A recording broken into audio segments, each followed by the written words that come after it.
Curtis Calhoun here with MMA News, and my next guest is a UFC Hall of Famer, top analyst with the PFL. Got to check in with my next guest as the second half of the PFL regular season is among us. How's it going, Randy? Doing really, really well. Thanks. Thanks for having me on, man.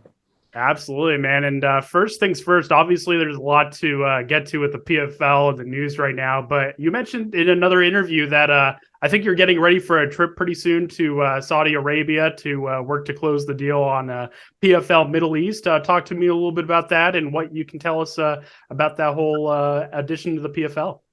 Yeah, I actually leave tomorrow for Saudi Arabia.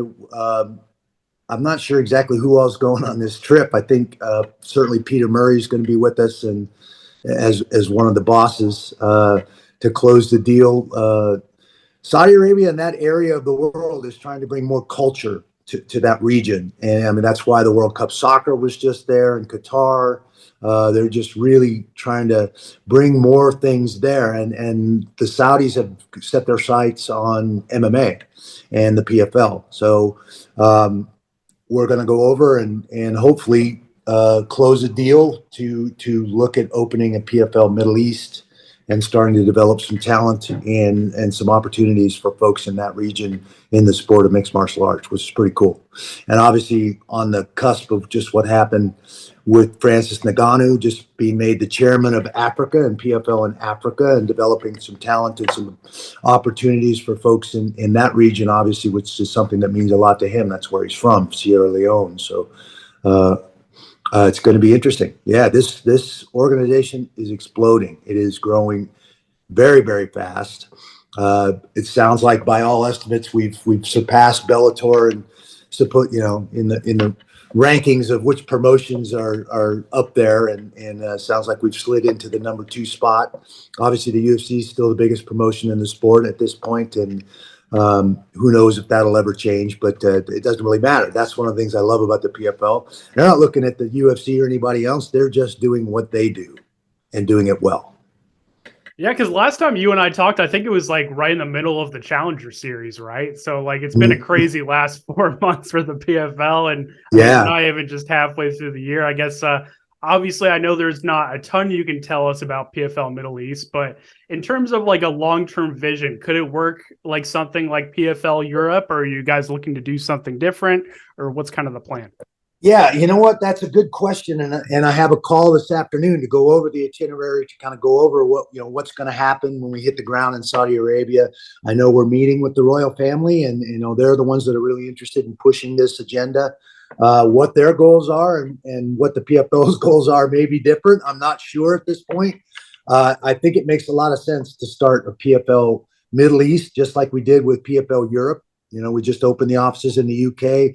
We just had a show in Newcastle that sold out. We have another show in Berlin, and expanding the PFL's roots and growing the foundation for PFL Europe. And I think the same thing would go very, very well in that part of the world, in the PFL Middle East.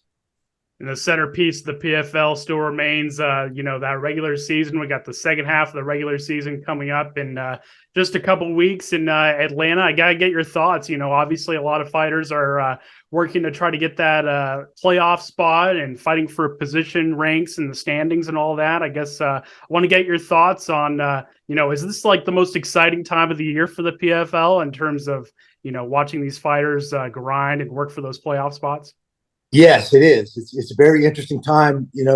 Look, some of these fighters are on the bubble. They've got to score some points. They've got to go out there and find a finish and hope to score some points if they have any hope of getting into the playoffs in that top 4 spot to get a shot at the championship. So it was certainly a log jam at 155, a bunch of three-pointers. Everybody's sitting there with 3 points, and who's going to distinguish themselves in this second opportunity, this second regular season fight? And that adds a whole nother layer to the onion for the athletes and for the rest of us. What's going to happen? It makes it pretty exciting. As a former fighter yourself, I got to get your thoughts. Like, if a system like this with a whole season format was present during your career, like, and you were getting ready for, fighting for a playoff spot per se and all that stuff, like, do you feel like you would have to like completely change your strategy in terms of, trying to get a quick finish and all that stuff? Or I guess kind of give us some insight on that. Yeah, that's something I've thought about. And then certainly when I looked at the book in the rebranding year when we were still World Series of Fighting, and they showed me where they wanted to go and what they wanted to do. And obviously back then they were still fighting twice in one night, in the playoff. And those were things that got my attention. Certainly I fought twice in one night early in my career a couple times. So, certainly as a younger man, I would have been all over this. First of all, a shot at a championship and that kind of paycheck. Certainly got a lot of people's attention. If you look what happened in Bellator shortly after the PFL rolled out, they started their Grand Prix and their $1 million purses. So we definitely got the fighters' attention, and the other promoters were paying attention as well. I think we've seen guys like Verdum and Anthony Pettis that thought they were just going to stroll into the PFL and have a walk in the park, and it didn't quite go that way. I think people realize now that they've bitten off quite a thing. To roll into a regular season, to be able to turn around every 7 or 8 weeks and fight again, signing up, in those first 2 seasons, they're signing up to fight 5 times in 7 months.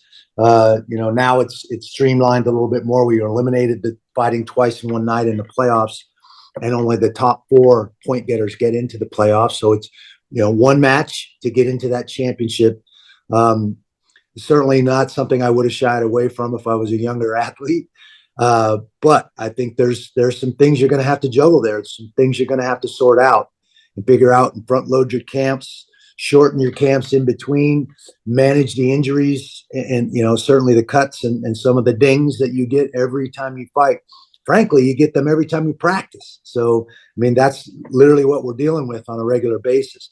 I think all the fighters seem to like that they know exactly when their next fight is. They're not waiting for that phone to ring and some promoter to say, hey, we want you to fight in 3 months against this guy. We know exactly what they're looking at. And then it's just a function of managing that and putting yourself in the best position to go out and perform to your full capability. I've been speaking with a lot of PFL fighters lately, and one thing that's consistent with all of them is they praise the PFL in terms of how they treat its fighters, and not even just as athletes, but as, business partners and all that stuff. Like, from your perspective, what is kind of different with the PFL in terms of how they treat the fighter roster as compared to some other promotions in the fight game? Well, I think obviously first and foremost is pay. They're paying these guys not just that $1 million championship, but each fight along the way in a regular season, like every other pro sport, they're making a certain amount each time they step out there and fight.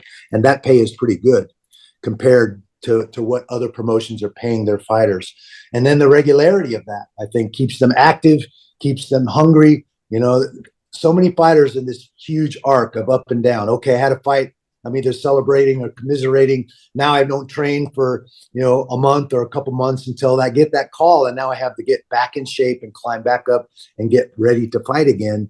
Where in the PFL, you don't have that luxury. You're not sitting on your laurels. You're not waiting for the phone to ring.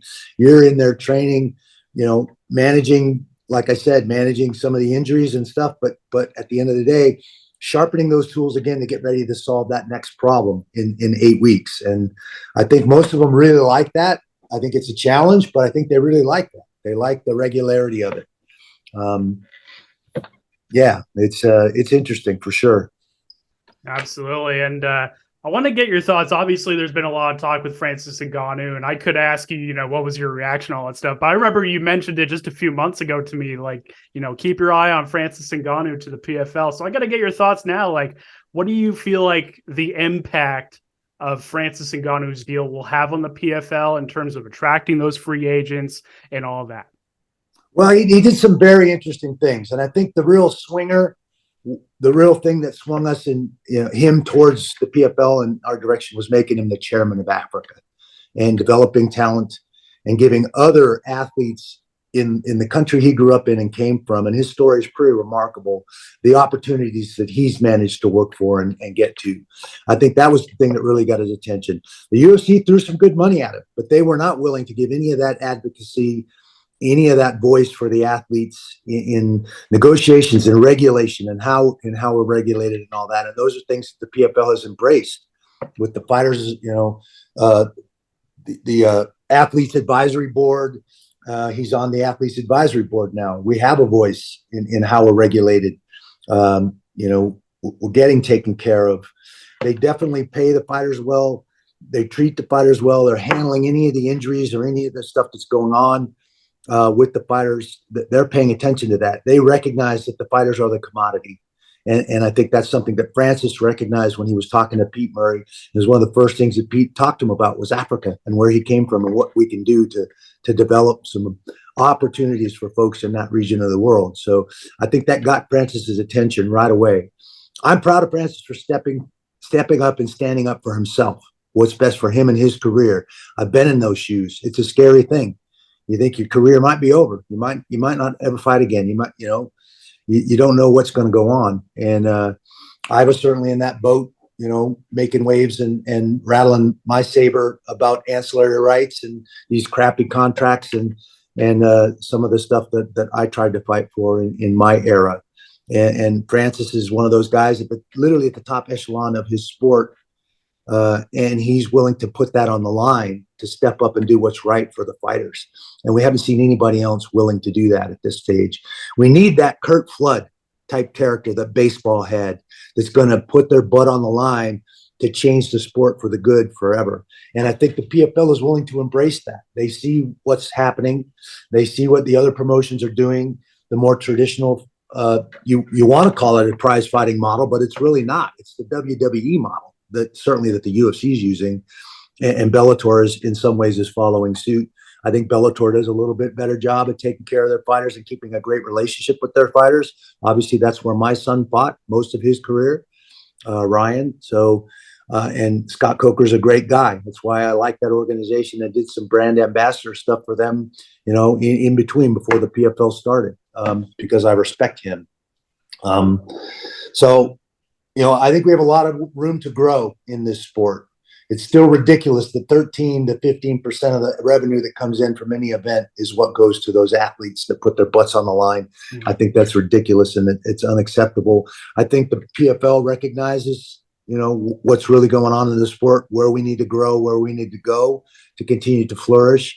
I think the format is unique enough and different enough that the other promotions, they're not worried about it because they're using a completely different model. And that's going to, I think, be in favor of the PFL eventually. And I got to ask you too, because obviously, when Ngannou's deal was first announced, everybody was wondering how many fights, how long is this going to be? Is this a long-term deal? But I feel like with those added incentives, does the PFL kind of see this as like a long-term partnership for when eventually Francis is done fighting, he can still make that impact in the PFL and continue. Yes, well, I think that's the chairman position. When it's time for him to hang up those gloves and his board shorts and walk away from the sport, he's got already a built-in purpose, and that's to continue to develop talent and give others the opportunities that he's had through the sport of mixed martial arts in Africa. And I think that's absolutely what got his attention. We have to recognize we're not able to fight forever. You literally have about a six-year window. That's the average for a fighter to make that kind of money, to be a professional athlete. So you better take care of that money, and you better have a built-in purpose, somewhere you're going to go from there. I was fortunate enough to have acting and the other business stuff that I built when I was fighting and building that brand. And I think Francis is looking at that. Where's he going to go when he's done and it's time to hang up the gloves? So I think that was a huge piece of the puzzle for Francis for sure. What have you made in terms of the UFC's response to Francis Ngannou's deal? Because obviously, I started to watch an interview with Ariel Helwani and Dana White about this the other day, and I had to just shut it off. I couldn't even watch it anymore. Yeah. I don't know. Again, at the end of the day, it's not about what they're doing. It's about what we're doing, and we're trying to do the right things, stay focused on what we have, and not worry about what the other promotions are doing. It doesn't matter. I think we have to be egocentric and look at what we're doing and make sure we're doing the right thing and take care of our athletes and continue to move this brand and this promotion forward. And I like that. That seems to be Don Davis and Pete Murray's attitude as well. It doesn't matter. We're completely different. So why worry about what they're doing and what they think about it? Do what we're doing. They're getting ready to roll out a big pay-per-view, and Francis is going to be a big part of that. The pay-per-view model here coming in this next year.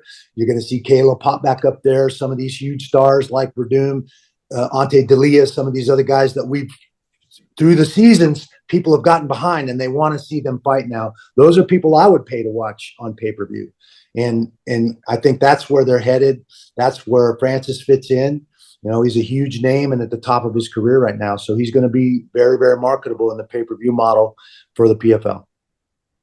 And I got to ask you, like, in terms of like an opponent for Ngannou, I think one thing that really makes a lot of sense to me and that I thought of pretty much right off the bat is, you know, you take the PFL heavyweight season champion and as an added prize per se, an added $2 million prize in a lot of ways. Yeah. And who negotiates for that, for crying out loud? That was pretty amazing that he had the wherewithal to forward think that much and negotiate his opponent's purse as well. I mean, that pretty interesting thing he did there. And that's got to have gotten every free agent's attention for sure. Most of those guys would fight for years and probably fight their whole career and not see a paycheck like that. That's the truth in the current state of our sport. So that certainly got my attention. I was like, man, that's amazing. What a cool thing to do, to negotiate your opponent's purse as well. So yeah, Ante D'Elia won it last year. I would love to see Ante D'Elia and Francis Ngannou hook it up. That would be an amazing fight. They're both game fighters. Both guys have great power, a lot of skills, and a lot of abilities. So it would be a very interesting fight in my mind. So I think you're right. I think I think the regular season fighters are kind of that mid-tier for the PFL. I think the upper echelon, the top tier, is going to be the pay-per-view model when that rolls out. And then we have all of our regional competitions, PFL Europe, PFL Middle East. I think you're going to see PFL South America. I think you're going to see PFL Australia come to fruition. And that's those feeder programs where that talent is getting a chance to really cut their teeth, figure out where they're at, and then make their way into the regular season onto those rosters and fight their way through. Right now, we're using the Challenger Series to develop that talent. And man, look at the guys that have come out of that. Carlos Leal.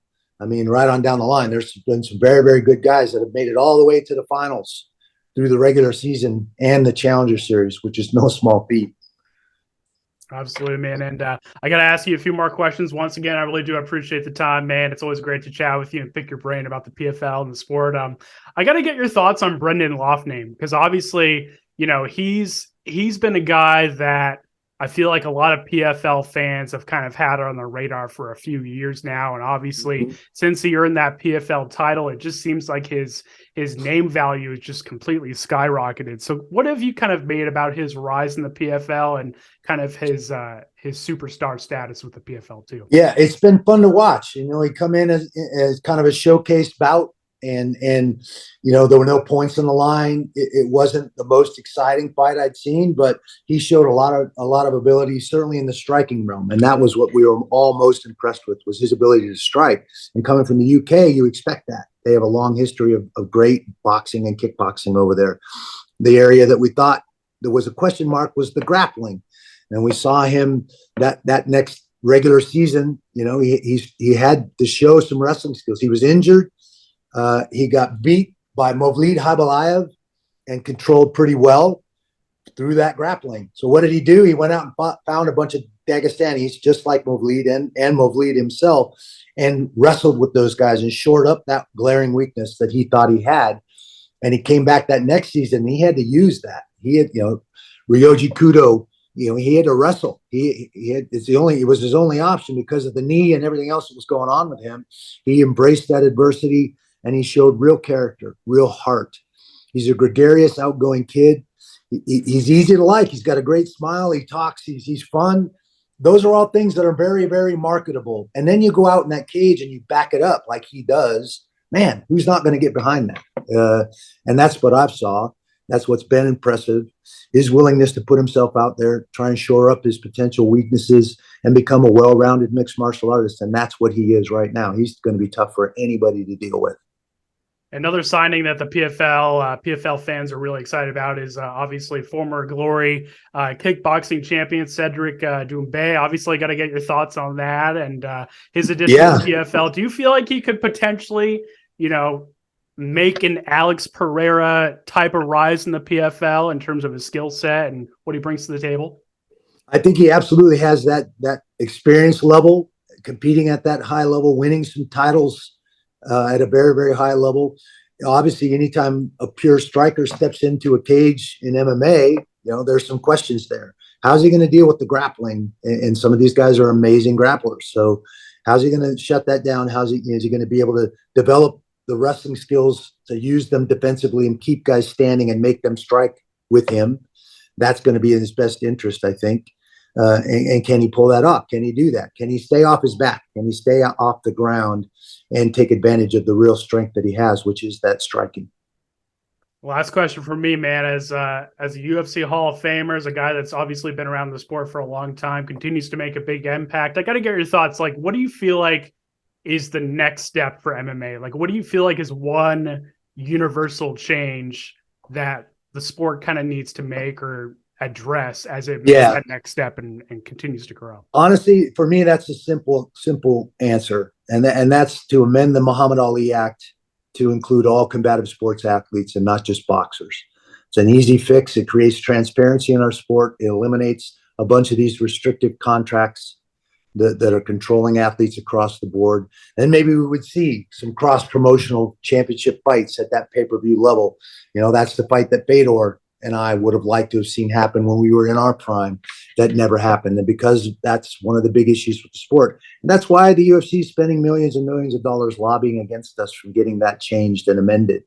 That's the quick fix. That's the way to create some transparency in our sport. Every promoter is going to have to disclose what they've made off of every event. Now the fighters can negotiate their fair value in the marketplace, knowing exactly what's money's coming in and how much of that money should be going to the athletes that fight on those cards. Eliminate these restrictive contracts that don't allow us to represent ourselves or go to other promotions and get the best deal possible. That's why Floyd Mayweather is able to make $100 million, $200 million a fight in boxing, because he has the protections and the transparency of the Muhammad Ali Act. It's pretty simple, honestly. Now, is that a complicated thing to change? No, it's not really that complicated. You simply change that definition from boxing to combative sports athlete. There are some things in that legislation that are indigenous to boxing, rounds and stuff like that. Those are easy things to change and make generic to combative sports, because we all fight in rounds. We all have a very similar format in many ways. So I think that's the quickest fix and the quickest way to create some transparency in our sport. Absolutely. And before we wrap things up here, I'll give you the final word to shout out, give any shout outs you want. I know you got your foundation. Obviously, if you got anything PFL related to shout out, I'll give you the final word. Obviously, yeah, we're excited. The second regular season fights are coming up in Atlanta, the 8th, the 16th, and the 23rd at the Elite Overtime Arena there, which is a really, really cool facility, developed for basketball to give folks that don't have the opportunity to get to college still have a route to get to the NBA and be a professional basketball player, which I thought was a really cool thing. And the facilities were remarkable, really, really cool. So, and it fits us great. Our cage fits in there. It's cozy. It's not too big. I like that. So I'm happy to be going back to Atlanta for the next 3 fights. I'm excited about some of these matchups. There's going to be some battles in there. So, and a lot of folks trying to score some points to make it into that top 4 and into the playoffs. So I'm excited about that. Got Expendables 4 hitting the theaters here September 22nd. Excited about that. Haven't seen it yet. And I've heard it's tested very, very well. So obviously happy and hopefully that one goes great and we get to make a 5 sometime here in the near future. So things are rolling, certainly rolling with the PFL. This brand is exploding. So it's fun to be a part of. Lots of things going on. I'll actually be there the week of the 16th in Atlanta to cover the fights all that week. So I'll probably run into you. Cool. Once again, it's great to chat with you and get your thoughts on everything going on in the sport. And I appreciate the time. Thank you so much. I appreciate it. You bet, man. Thank you for having me on. I appreciate you. We'll see you in Atlanta.